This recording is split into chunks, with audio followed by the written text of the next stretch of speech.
7 अक्टूबर 2023 को गाजा से इजराइल पर जो चौतरफा हमला हुआ था, उसमें हमास की अल नुख्बा फोर्स का सबसे बड़ा हाथ था।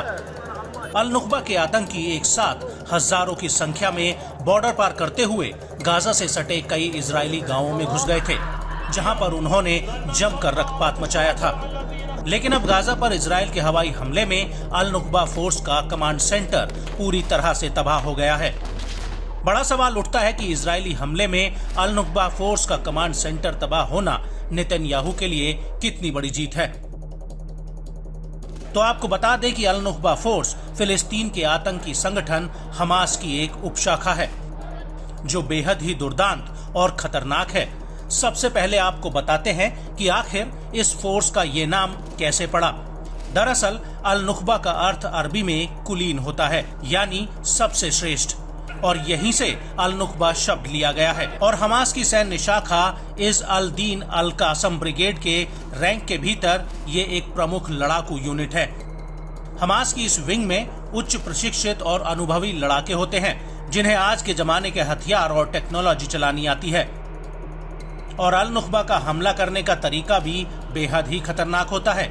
इस फोर्स में शामिल लड़ाके घात लगाकर हमले, छापेमारी, आतंकी सुरंगों के जरिए घुसपैठ के साथ साथ एंटी टैंक मिसाइल, रॉकेट और स्नाइपर जैसे हमलों को अंजाम देने में माहिर होते हैं।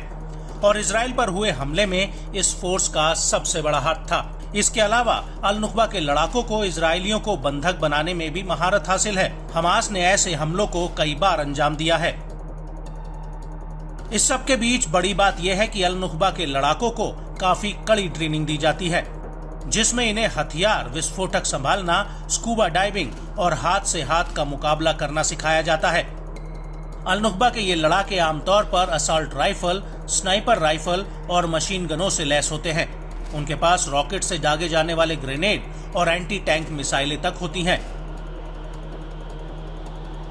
और बड़ी बात यह है कि साल 2014 में जब इजराइल और हमास के बीच युद्ध हुआ था, तब भी अल नुख्बा ब्रिगेड ने इजराइल के खिलाफ कई बड़े हमले किए थे। इस दौरान इस ब्रिगेड के कई लड़ाके भी मारे गए थे।